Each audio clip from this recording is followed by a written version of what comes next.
Hi, everybody. Laura Hassan here. Just waiting for some folks to arrive. Thanks for joining us for the Gift of Teak webinar. We're going to get started soon. If you can, go down to the bottom of your screen and find the chat feature and let me know where you're coming from. So, where you're watching the webinar from, so we can learn a little bit about who's here today.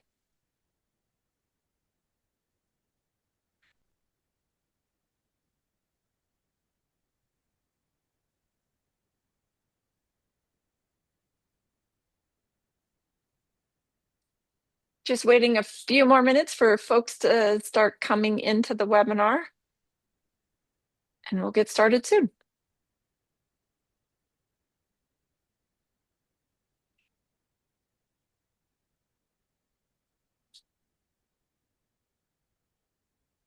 We've got Angie coming in from Belize, Laurel from Costa Rica.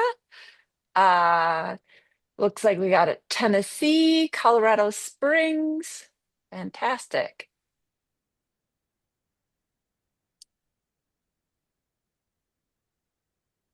We're going to get started soon, folks. We're all here for the Gift of Teak webinar,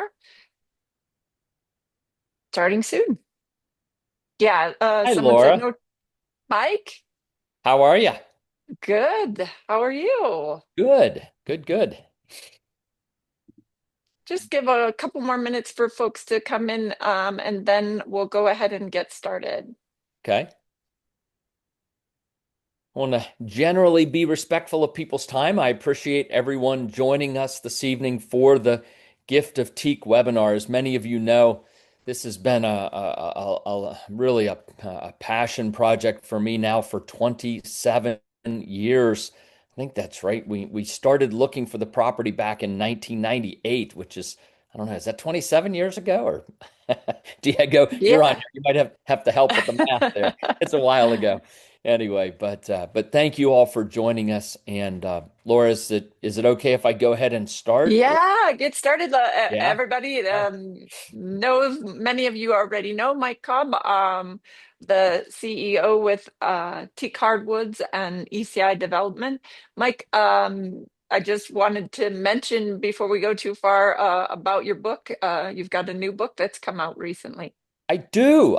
That's true. I'm excited about it. It is a great book for folks looking to go overseas. In fact, the title is How to Buy Your Home Overseas and Get It Right the First Time, right? And get it right the first time. That's really the key.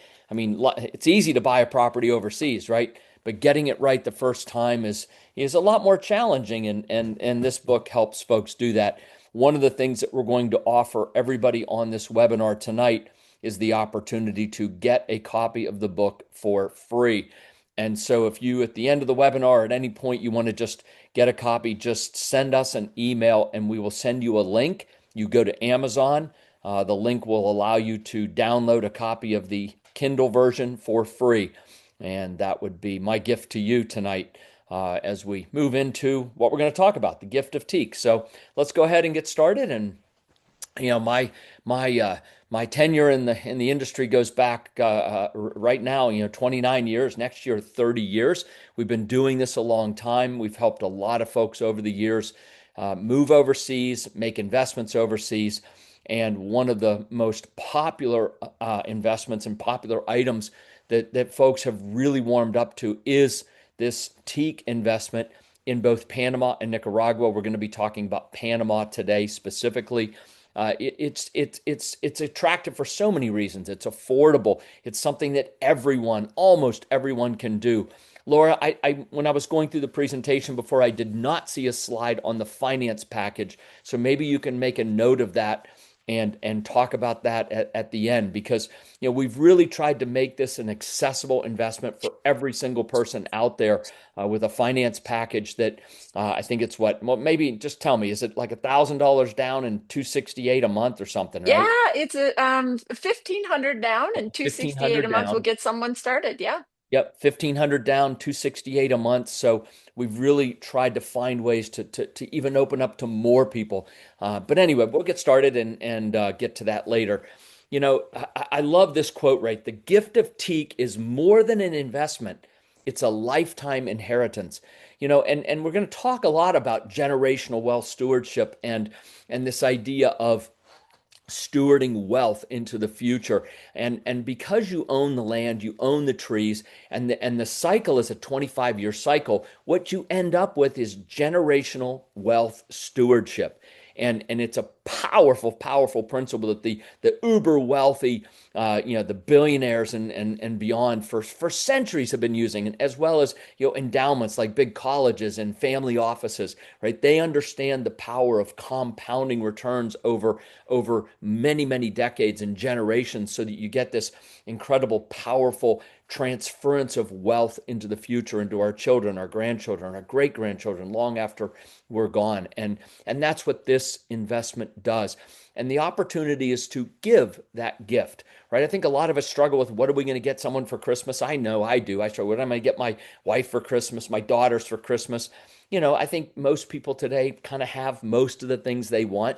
And so the thing that's hard to do is to become thoughtful, right? What really think about it. What kind of gift would be incredibly thoughtful and meaningful for someone?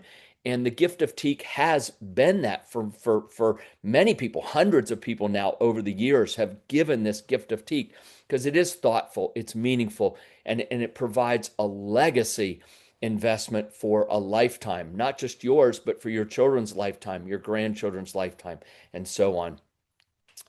Panama, I don't think we have a slide. I want to talk about Panama just for a minute, because sometimes I get the question, why Panama? And the country of Panama is both economically stable and politically stable for one big reason: the canal.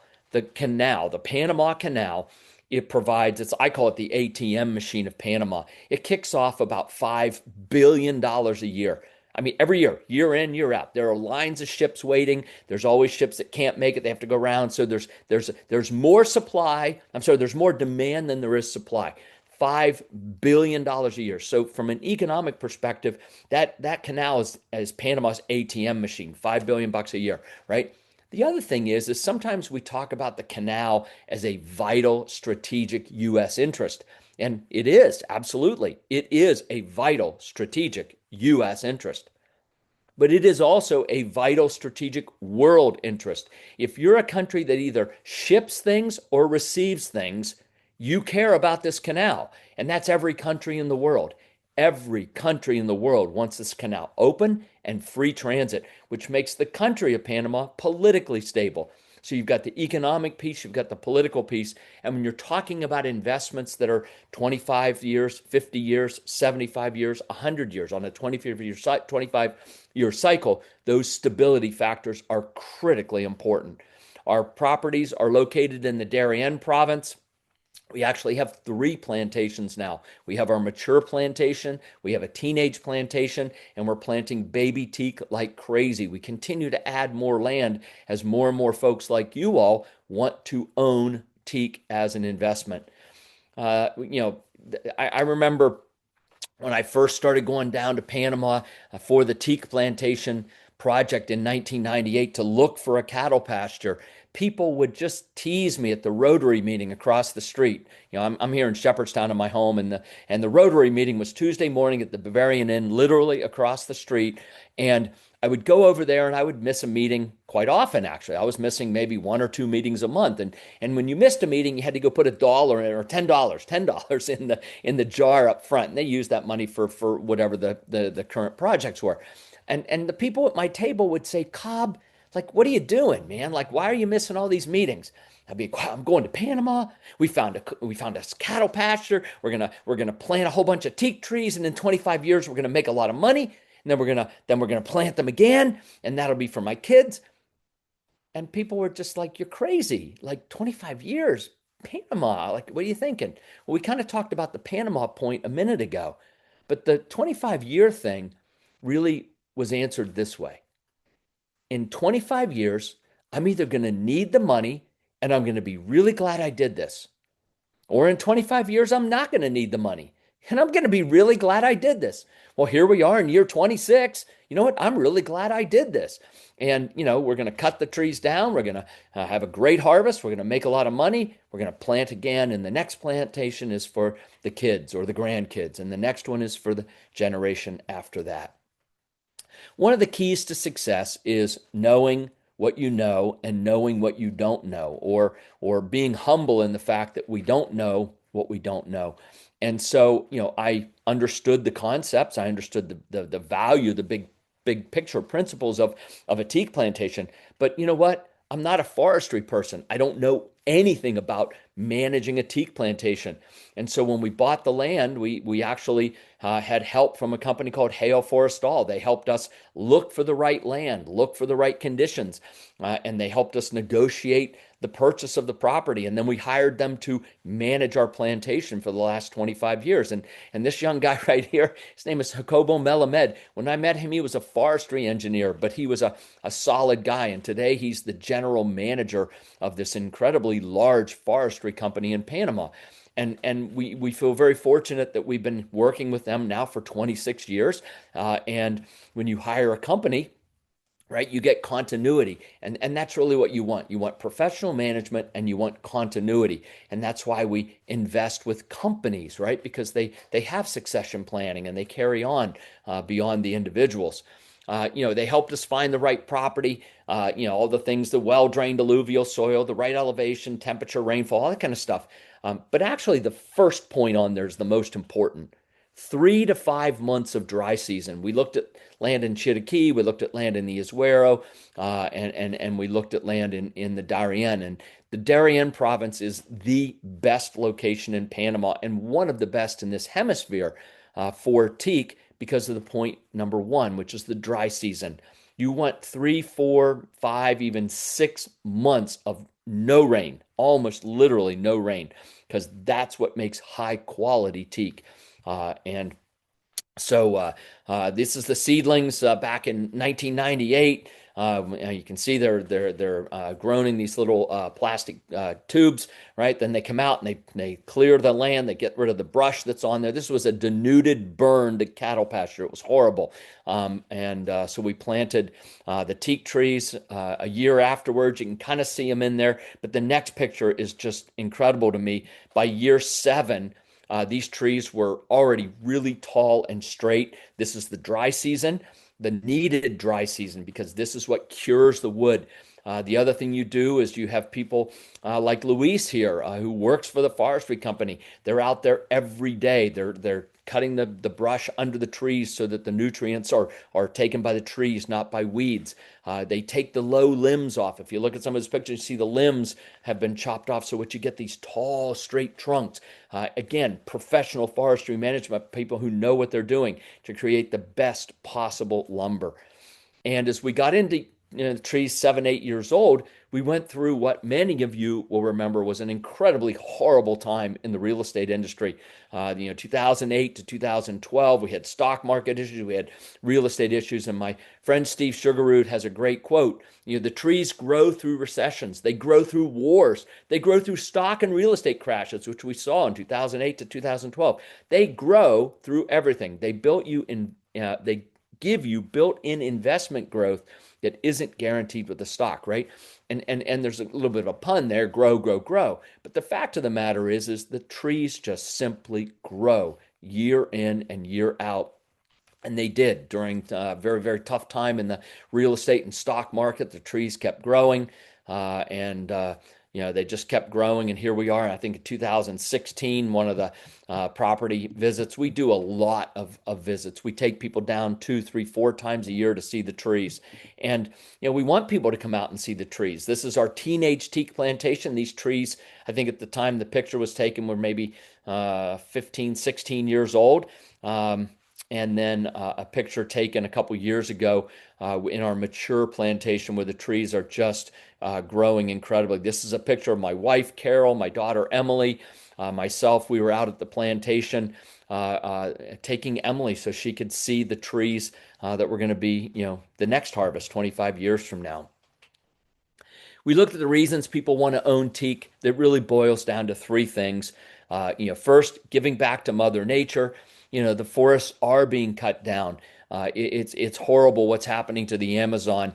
What's that say? 85 acres are destroyed every minute.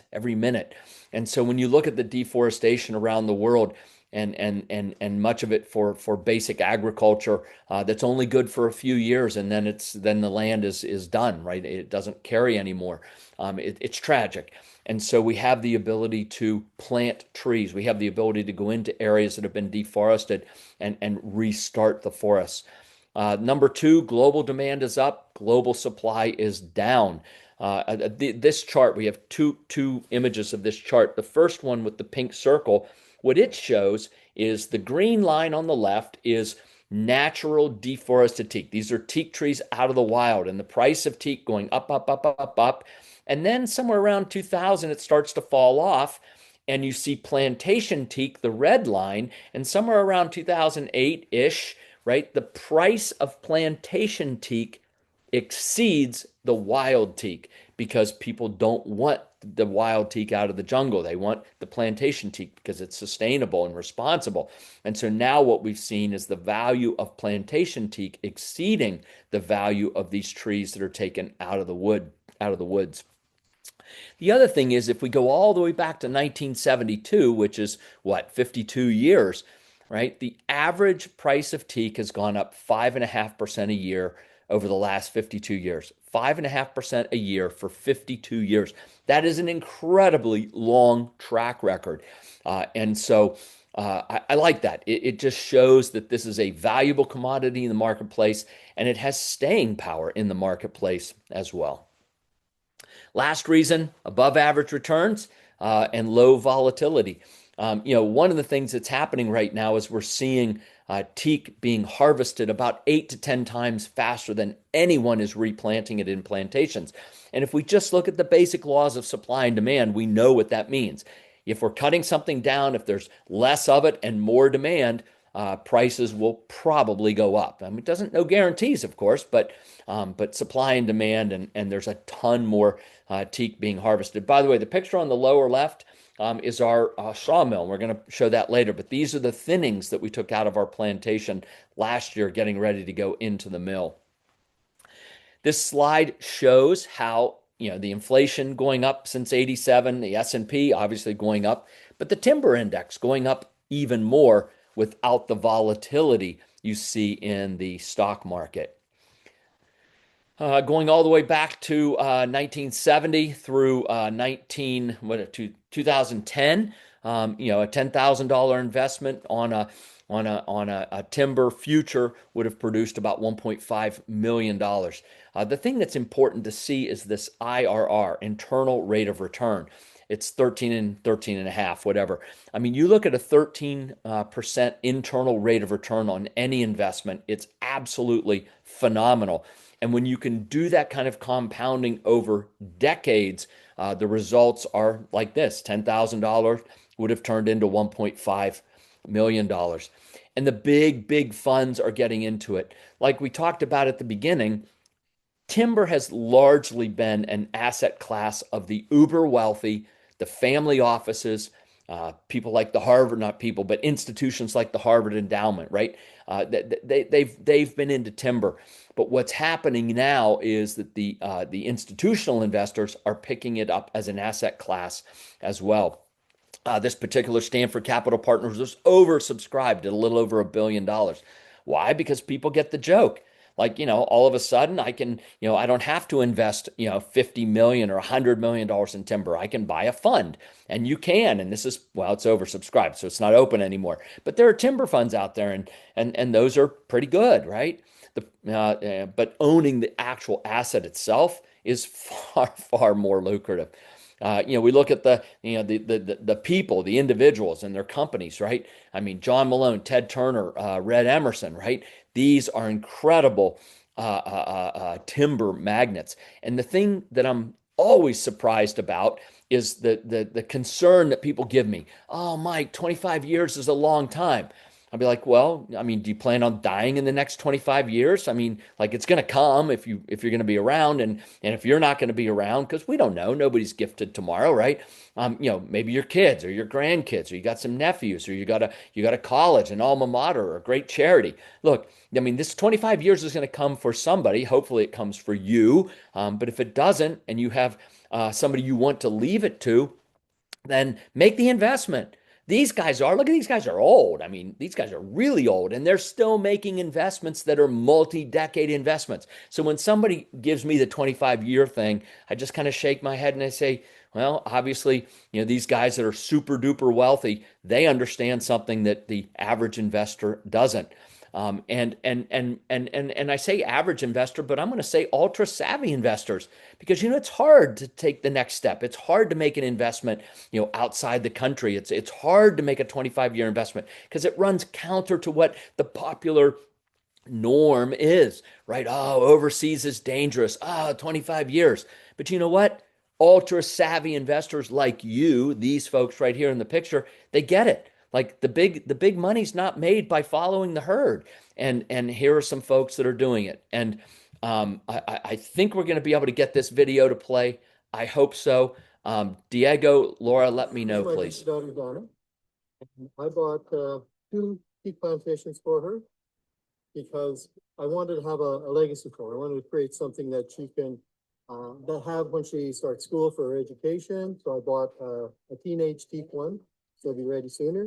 And then I bought a newborn one, which she just planted, so that when she graduates, she'll have money for a business or to continue her education or whatever she prefers. What's in there? So, right? Say hi. So that's the plan. That's the plan. Kids are great. Anyway, yeah, right. Here's a guy who gets it. He understands that this is for the granddaughter, and the really cool thing is she's going to get her harvest in 25 years, and then it's going to get replanted, and her children are going to get the next harvest, right? I mean that's the beautiful thing about this. My grand. There we go. So, why do they own teak? By the way, this is our mature plantation, just taken several months ago. These trees will be harvested in about 60 days. We're headed to harvest here real soon. But why are these folks owning teak, whether it's the, John Malone, Red Emerson, or folks like we just saw in the video? The bottom line is teak has been an incredibly valuable commodity for centuries. The Brits started doing plantations in India and what was then Burma, Southeast Asia, 350, almost 400 years ago. And so you have this commodity that's got a track record of centuries as a valuable commodity. And we saw that slide 52-year history where the value of teak's gone up 5.5% a year over 52 years. So great track record. It's a great wood. It's got a lot of properties that make it excellent for outdoor furniture, the marine environment, and other industrial and flooring kinds of uses, right? And if we look at the price points, I mean, this is an Adirondack chair, and if this thing was made out of pine, it would probably be, $200, but it's teak, so it's $800. A little bath mat, $250, right? Go online and just look up teak furniture, and you just are shocked at the price points, the sticker prices of this, because teak has these qualities. It's seen as luxurious. Now, when people are doing these expensive, what's that say, $45 million penthouse in New York City, teak hardwood flooring, right? So it has this luxe appeal as well as being very, very high quality in its physical properties, right? Gates made out of teak starting at $65,000. Again, the outdoor furniture, it's expensive, but it wears. I mean, you can see the picture on the bottom, a chair that didn't look so good, refinished, and then they pulled one up off the bottom of the ocean, right, from the Titanic. Teak has properties that allow it to last long time in the natural environment, and when it's cared for, almost forever. Hi, everybody. Mike Cobb in Panama at our teak plantation. This is our mature plantation planted 23 years ago in the Darien province. Just a beautiful teak plantation that once was a cattle pasture like this, deforestation. And you know what? It's wonderful to be able to come in and plant thousands and thousands of teak trees and turn a cattle pasture back into forest. It's also a very lucrative investment, and it's sustainable. You harvest in 25 years, you replant. Your children get the next harvest. 25 years later, there's another harvest. That's for your great-grandchildren, and so on and so on. Please, give us a call. We'd love to hear from you. Find out how you can take deforested farmland and turn it into beautiful forests and create generational wealth for your families for centuries in the future. So here's what it looks like, right? You have the newborn, we call it newborn baby teak, whatever. It's a 1/4 acre. And, we always go with medium quality and medium growth. That's really the trajectory we use, right? So you could have great growth, you could have less, but we just kind of go right down the middle on our projections. So 8680 turns into about $26,000 if that 5.5% increase in price doesn't happen, right? So if today's board feet just stays the same, it's just under $5, right? If nothing happens over the next 25 years, teak stays the same price. It doesn't go up at all. Just the growth of the trees turns 8680 into about $26,000. If we look and say, over 25 years, it's kind of likely that 5.5% price increase will continue. Well, then 8680 turns into $100,000. And then we have our teenage teak. By the way, there's a qualifier. In order to own the teenage teak, you must acquire 5 of the baby parcels. We have a very, very limited amount of the teenage teak, and we only offer that when it's packaged with 5 of the baby teaks. But anyway, you can see if it's just flat price, nothing happens, 9 grand turns into 26. If we get 5.5%, it goes up to, 100,000. And if the supply and demand curve, we're cutting it down faster than anyone's replanting it. If the law of supply and demand, if commodities, we know inflation, commodities hold their value in inflation, we could actually see, even much more than that. If you look at the internal rates of return, 4%, 10%, those are some great numbers. If you can get an IRR that's over 10%, double digit over 25 years, you see how $8,600 can turn into $100,000. It's powerful. It's wonderful. And it's what we're looking for. We want those long cycle investments when we have IRRs in the double digits. Yeah, of course, the best time to plant these trees was 20 years ago. I'm really glad I planted them 26 years ago. I'm super glad I planted them 26 years ago. But the next best time is today. It's right now. This is the best time that we have today to plant a tree because we can't go back in time. All we can do is go forward. So right now actually is the best time to plant the trees. I want to touch on the sawmill for a minute. This is really important because the return on investment to the teak owners is actually the value of the lumber and finished product because there's a lot of value add in there. If you just take the trees and sell them, you get X. If you sell lumber, you get maybe 5, 6X. If you turn it into finished product, you get a multiple even above that. And it depends on what kind of finished product. And so, and you'll see this in the business plan. Our company gets 20% of what we earn for you, right? That's how we get paid. We get paid on 20% of what we earn for you. And so our goal is to help you earn as much as possible. Turn as much of the logs into lumber, from lumber into finished product for the highest possible sales price. Because when you earn more, we earn 20% of more. And I like that. I want to earn 20% of more. So my incentive is to help you earn more as well. So we built a sawmill. We hired a guy named Ryan Palmer, came on board about, oh goodness gracious, almost 2 years ago now. Anyway, and he did the work. He figured it out. He's a real hands-on operator. He got in. He got a sawmill built for us.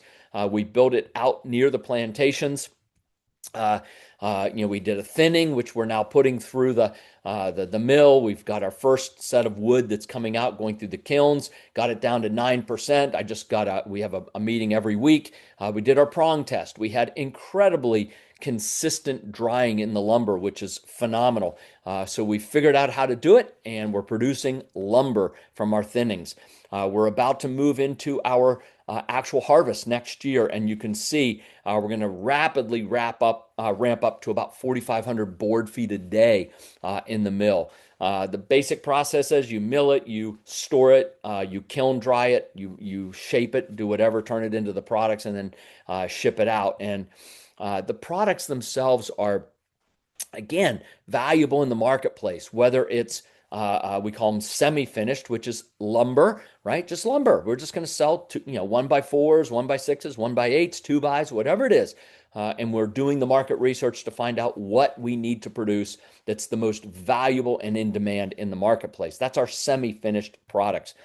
Then we have finished products, whether it's flooring, which are the floor panels you see in the left picture, the actual tongue and groove hardwood flooring. Just think lumber that's been finished a little bit more. I mean, it's a pretty simple finished product to bring to the marketplace, but the value add in the marketplace to go from lumber to a retail product is significant. And then things like cutting boards and other decorative items. And then, of course, simple furniture like these clamshell chairs and some other tables that can be flat packed and shipped in the United States and Canada. So finished products with some of the highest margins. But when you're cutting trees and milling them, you have a lot of residual products, whether it's sawdust or scraps of wood that you can't actually do something with. You can turn them into pellets, you can turn them into compressed board, and those are the kinds of residual products that will let us move all the way through the cycle and reclaim the highest and most value out of the trees themselves. And we're actually about to purchase. Maybe we did purchase. I had to jump off the meeting today. I know it's in process. A machine that will mix cement with the cellulose to create cement blocks with cellulose in them for the local Panamanian market. But again, this is stuff that would otherwise be just piled up and left to rot. So we're able to take it and turn it into a commercially viable product in the marketplace. The other thing we're doing, and I'll share a bit of good news, is we're in the process of getting our Forestry Stewardship Council, FSC.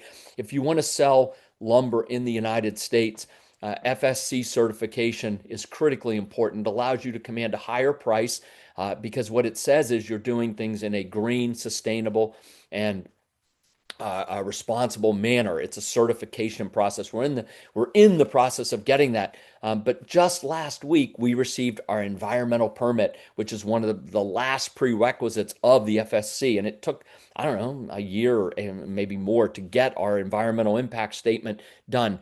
Here's the great news. We are the first private company in the province of Darien, which is like a state, in the whole state, the province of Darien, to receive an environmental impact statement. The first private company to get one. This is huge. We believe in doing things right. We've always done things right. The right reason to do something right is because it's the right thing to do, right? And it's just fundamental to who we are as a company and our character. But it's nice to see it being rewarded and to have the first environmental impact statement for a commercial company in the province of Darien is absolutely incredible. And I want a big shout out to Ryan Palmer, our guy on the ground there. He's doing a phenomenal job of making it happen and getting it done.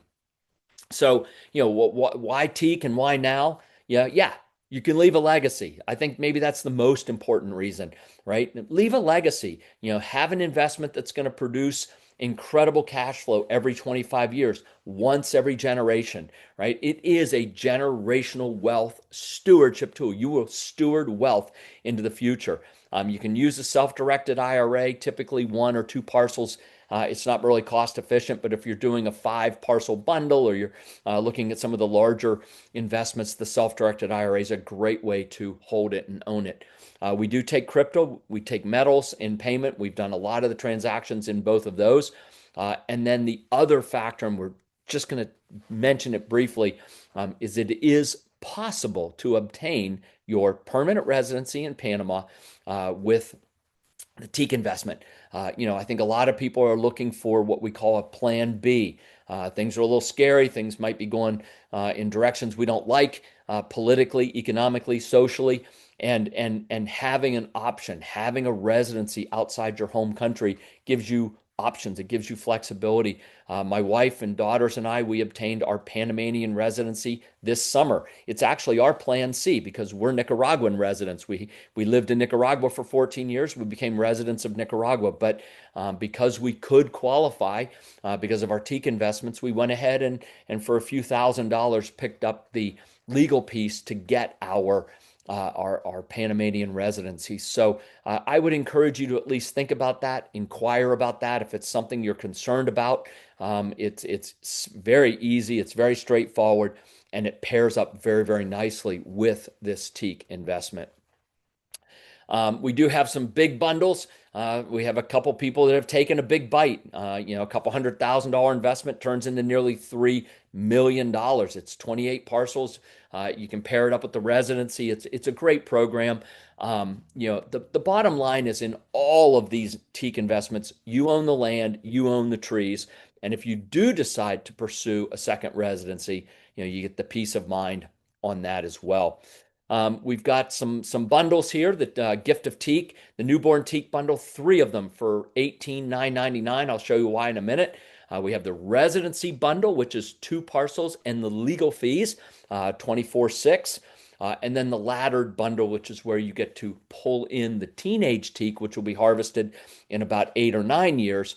5 newborn, 1 teenage for $60,000. So these are the packages.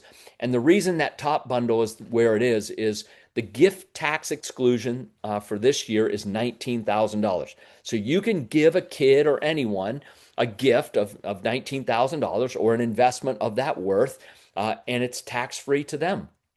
Right? There's no estate tax on your part, and there's no tax for them. And so this 3 parcel bundle has we've pulled it down to significantly, as you can see, $7,000. We pulled it down significantly to make it fit right into that gift tax exclusion. So if you're thinking about what do I get my kids, what do I get my grandkids, what will be meaningful and significant, for them over the long term. It's not stuff, it's legacy. And if that's something you want to do, the gift tax and the bundle here is a powerful, wonderful way to do that. Again, medium quality, medium growth. Again, just you see some incredible numbers there from an ROI perspective, an IRR perspective. Different bundles have different abilities. The 3 parcel bundle there for $18.99.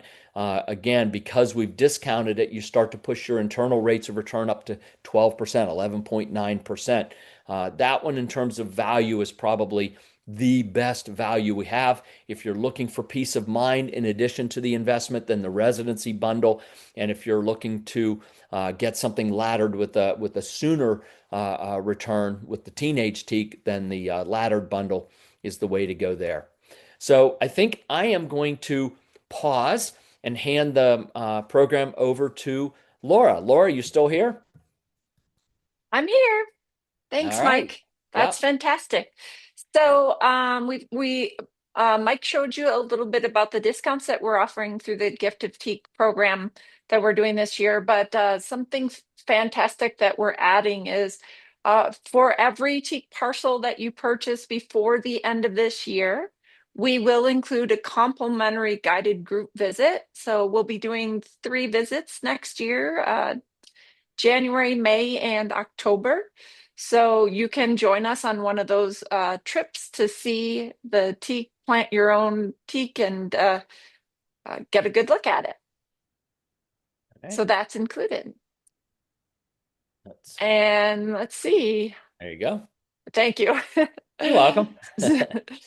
So we'll go to questions here in a minute, but we just want to sum up that it's a great gift to give this year. It's more than just something that you're going to put under the tree that they're going to forget about tomorrow, but it's a legacy for your family and for forever. Right. And if you give the gift and you can bring some of the kids or grandkids down, it's really cool. It's a tremendous experience to be able to come there and be in the forest itself. Yeah. Fantastic. Yeah. So those January, May, and October, we'll be doing those tours. So you can join us for that. And we encourage you to join because everyone really seems to enjoy the tour. Yep. Just a couple other notes on other things that we're starting in 2026. We will be doing, as you see there in the middle, the Panama Teak and Canal Tour. That is January 25th through the 26th. We also are going to be doing a Nicaragua lifestyle and investment tour in January. That's the 25th through the 30th. So if you're interested in learning more about Nicaragua, the lifestyle and the investment there, you can join us on that 5-day trip that'll give you a little insight into the country, as well as exclusive invitation for those who are interested in learning more about Costa Rica. We will be doing a lifestyle and investment tour. That is an invitation only event, but if you're interested in Costa Rica, please reach out to one of our property consultants who can tell you more about that. All right. Okay, so I have a few questions that are coming in. And one of the questions that came in earlier, Mike, someone asked, have we harvested the teak yet? Have we We've had done. any harvest yet? Yeah, so over the years in the mature plantation, there are what they call thinnings, right? And I'm going to just real quick, two terms, because sometimes people say them quickly, and I'm going to be real clear. Trimming a tree is removing the low branches on the tree, right? That's a trimming of the tree to create that tall, straight trunk. Thinning is where you actually cut trees down. And the methodology we use, or our Hale Forestall, the forestry company uses, is this what I call overplanting. So you come in and you plant about 1,100 trees per hectare. I know I'm going to mix metaphors here or mix measurement standards, but anyway, 1,100 trees per hectare. And ultimately, you end up with about 250 to 260 trees per hectare when you come to the final harvest. So along the way, you're cutting a lot of trees out, but what it does is it forces the trees early on to grow tall and straight because they're racing up as fast as they can to get as high as they can, as fast as they can to get to light. And so that's a methodology of creating the trunks and the lumber that you want. So yes, we've done thinnings over the years. The last thinning we did about a year ago in the mature plantation. We had a picture of the logs laying in the lumber yard, getting ready to go into the mill.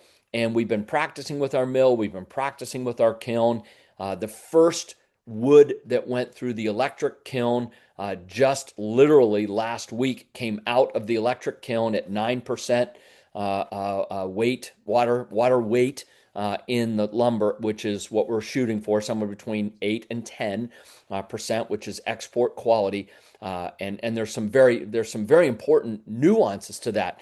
To make sure that the wood itself has dried uniformly is really, really important, because if it hasn't dried uniformly, then it will crack or warp. And so you can get, so we did all the tests. We had uniform drying with the prong tests.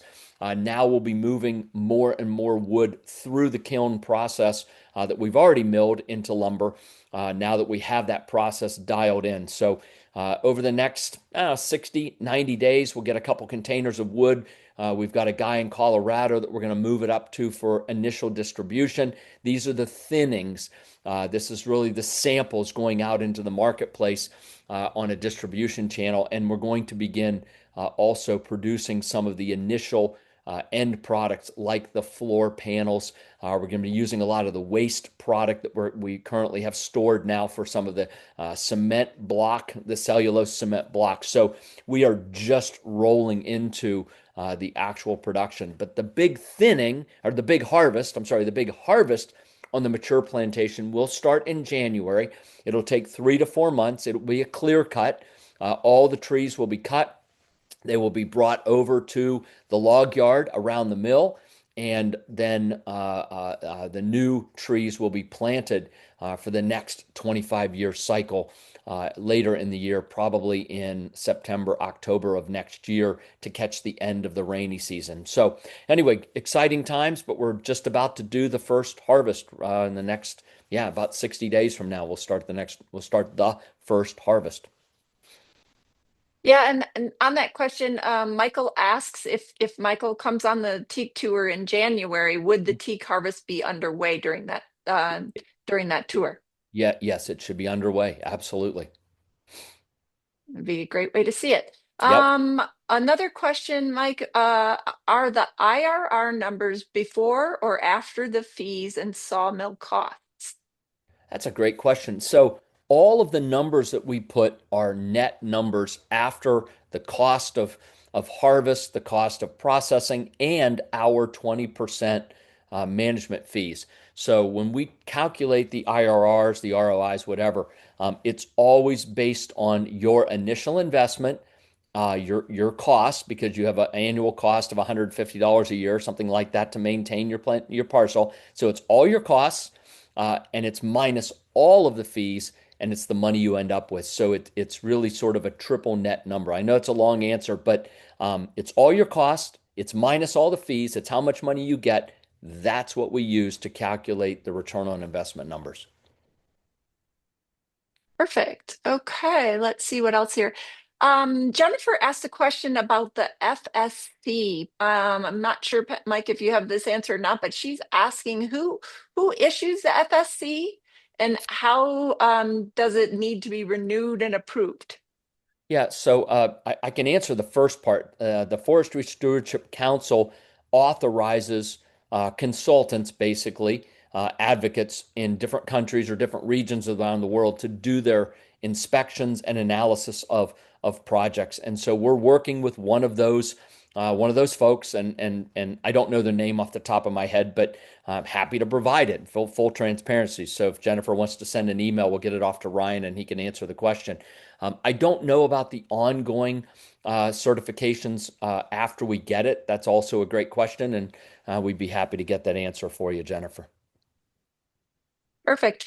And there's several people asking questions about the residency bundles and will it work for them? So I'll just recommend that everybody's a little different. So I recommend that you reach out to your property consultant if you have specific questions about residency and how it'll work for you and your family. Yep. No, that's right, Laura. Because sometimes it's singles, it's couples with kids. There are a lot of permutations to what's possible with it. The thing that Carol and I found when we did it for ourselves and our daughters was that Ryan really has a very precise, and I like that word, precise methodology. He sends you a list of all the documents you're going to need. He tells you exactly what they are. Some will need to be notarized, some will need to be apostilled. He'll explain what those are, how you do it. You get all those documents, you scan them, you send them to him. He says, "Yep, it all looks good." You put them in a FedEx, you send them down to Panama. He gives them to the lawyers. You schedule a trip, and then you go to the immigration office.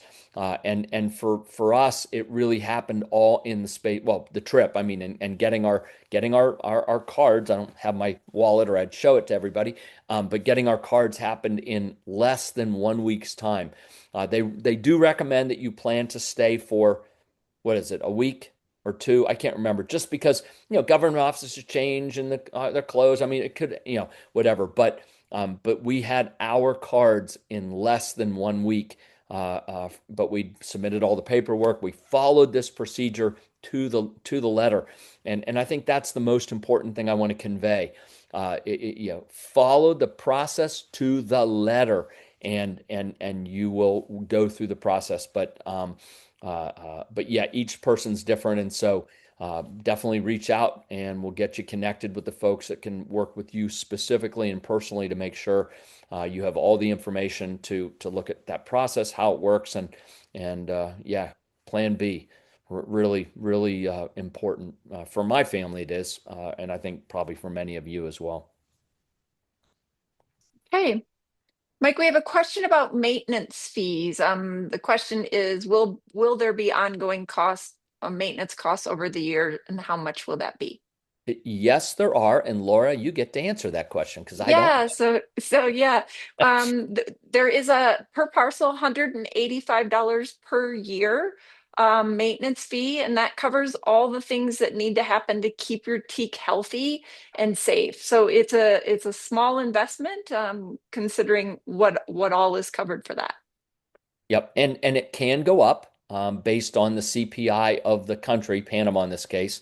There is an inflation adder because at the end of the day, having your plantation maintained professionally is what produces the highest value lumber in the end. And so we are going to make sure that happens. Absolutely. Okay.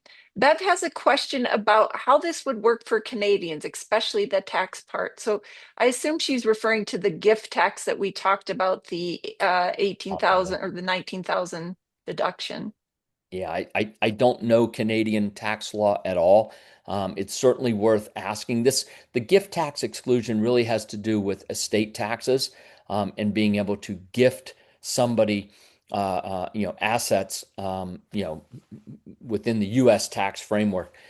Definitely check with an accountant, see what that is in Canada for Canadian citizens, and get back to us if we can figure something out, work something out that fits within those protocols. We'd certainly be happy to try to do that for you. Okay. I have a question about, well, he said trimmings, but I think what he means is thinnings. When do current Tico's owners receive profits from trimmings? But I think thinnings is what he's referring to. Thinnings. I mean, it's in the business plan, and we use just some dates that the forestry company suggests when thinnings will happen. But thinnings actually occur based on the growth of the trees. They could happen sooner, they could happen later. It really depends on growth, weather, some other factors. But in the business plan, you'll see that. And Laura, you feel free to open up the business plan and say what those are. I don't remember them off the top of my head, but yes, the thinnings do produce some revenue. I think starting with the thinnings maybe in year 12 or something like that. The first couple thinnings have no commercial value. In fact, the very first thinning, literally, they just cut the trees down and let them rot on the ground, put the nutrients back in the soil. Maybe at year 7 or something like that, I think they have some de minimis value as fence posts, which sounds crazy, but that's what it is. When you get up to years maybe 12, 15, something like that, now you're starting to get some commercially viable lumber. But remember this, that it's the diameter of the tree that produces the value of the lumber. If you have a 1x2 or a 1x4, it's worth X. Let's say a 1x4 is worth X. A 1x8, right, which is twice as big, might be worth 3x because it's much more rare. If you have a 1x10, it might be worth 4 or 5x because, again, the rarity of it. You just can't get as many out of a log. And so the business plan has some generalized numbers. Again, they're all projections, right? We don't know what's going to happen. We could get rain, we could get droughts. I mean, get lots of things, right? And in fact, let me touch on risk factors because nobody's asked, but I think it's important. This is an investment. I mean, it could go up and be worth a lot of money, and it could be worth nothing, right? We don't know the price of teak in the future, right? And there's lots of elements out there, but the projections are based on historical data from a company that's been doing this for about 35 years now in Panama. But then it's also based on historical data of the Brits doing it for 350 years in Southeast Asia. So there's a lot of history, there's a lot of statistical data that goes into the projections and sizes of trees, the volume of lumber. They do it by cubic meters per hectare, things like that. All of that's in the business plan. It's well explained, and if you want to dig into that at some great level of detail, the business plan will certainly let you do that. And if you'd like a copy of the business plan, you can send an email to that email address that you see on the screen now, info@teakhardwoods.com, and we'll get you all the information that you need regarding the business plan. Yep. All right. Other questions? Let me just look here and see. Someone asked if they can get a copy of the presentation. Again, if you send email to us. Your property consultant will be happy to send you a replay of this Well, presentation. Laura, doesn't everyone get a replay? Yeah, they're going to get it I automatically. think You're so, right. yeah. Yep. hmm All right. Other questions? We did have a question about secondary market for your land. If you wanted to sell, I'll just mention that if you wanted to sell your land later, that is something that we can help you do through our team, or of course you could do that on your own. Right. You have title. You own it. It's yours. So yeah, you can keep it, sell it, dispose of it in any manner you choose to. All right. And I have a question about, can we replant after harvest? And I'll let you take that, Mike. Yes, absolutely. In fact, it's mandated in the first harvest cycle because under the Reforestation Incentives Act, which our forest plantations are part of, you must replant after the first harvest. The benefit is that you get your harvest Panamanian. I'm going to be really clear: Panamanian tax free. So there is no Panamanian tax on the first harvest. But you must replant. To replant your parcel today is maybe 350, $400. It's not very much to do that. You're gonna make 100,000. You spend, well, let's just assume it goes up to $1,000. Right, you get 100,000, you spend 1,000 to replant it in 25 years. It's a de minimis cost, but you have to do that. But then obviously you want to do that because in 25 years, right, you're going to get another harvest. And so I would hope that most people, in fact, I would think probably everyone, would always replant at the end of the cycle so that 25 years from that point, some future generation or charity or whoever you want to attribute this to would receive the proceeds of the next harvest. Fantastic. Okay, we have a few minutes left, and I know this question may take a few minutes to answer. James is asking, how many trees in a parcel?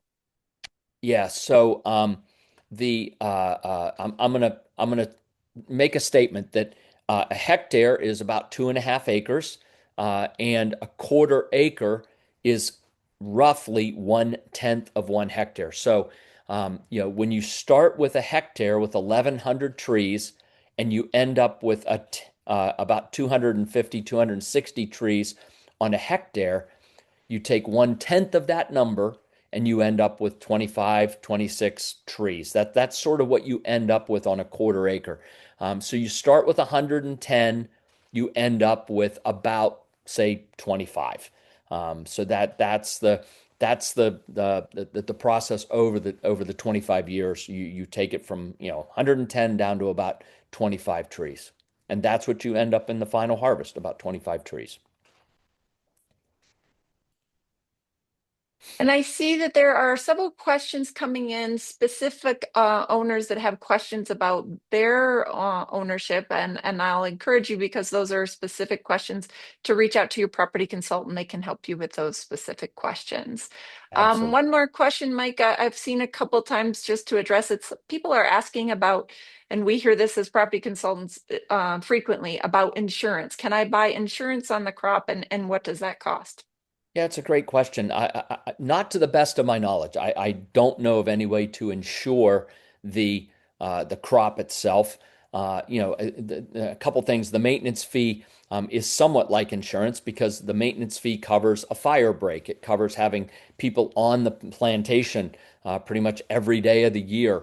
They're looking for pests. They're looking for disease. They're making sure someone doesn't come in and steal the trees, right? And so, while there's no formal insurance, the maintenance fees and the professional forestry company hired to maintain the plantation does a very, very good job of reducing risk, not eliminating risk, but reducing risk. But I know of no company that will insure the crop specifically, as the question is being asked, I think. So, um, hey, Laura, we're right up at the top of the hour here, and And I really like to be respectful of everybody's time. And I just want to thank everybody for joining us this evening. You've got the resources. You can reach out by email. We'll send you the business plan. You've got property consultants who understand the product that can answer a ton of questions for you. If you want to move ahead and do this, the timing is great for a lot of reasons. We've got some bundles that expire here in the next couple of weeks. Really, we're going to keep planting teak. We're always going to have more teak, and you're going to see us come back and do another teak webinar sometime in the new year, right? But the reason to do it today is to give that gift of teak, really to start this generational wealth stewardship legacy for your family. And I really can't think of any better gift you could give children, grandchildren, or an endowment of some kind than this gift. And I hope that many of you will decide that this is something that you do want to do. And we stand ready to help you and to have the conversations. And again, I look forward to having many of you decide that this is something you want to proceed and go ahead with. Laura, thank you for being Thank here you, this Mike. evening. Diego, thank you for running our IT in the background. Really appreciate that always. You do a fine job, and everything went very, very well tonight. So thank you, and I thank everybody for joining us this evening, and look forward to seeing many of you in Panama. That'll be a fun time. So, Laura, Diego, Bye, everybody, everyone. thanks. Thank Bye now. you. Bye.